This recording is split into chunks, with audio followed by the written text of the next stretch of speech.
Отандық шоу-бизнес жұлдыздары Аша Матай мен Арман Қоңырбаев тағы да ел аузында.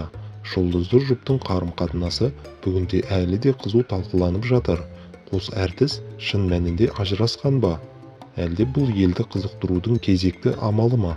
Күллі Қазақстан бойынша талқыға қалған жұлдызды жұп Алматыда бірге жүрген жерінен көзге түсіп қалды.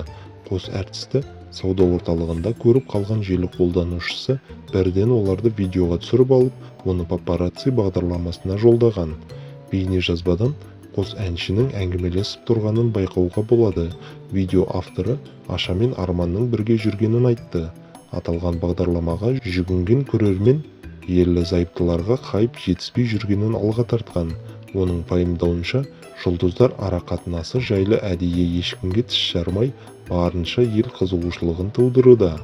Папарацци жобасының өкілдері өздеріне келіп түскен видеоның мән-жайын білу үшін Аша Матай мен Арман Қоңырға да хабарласқан, алайда қос өнерпазбен де байланыс орната алмаған.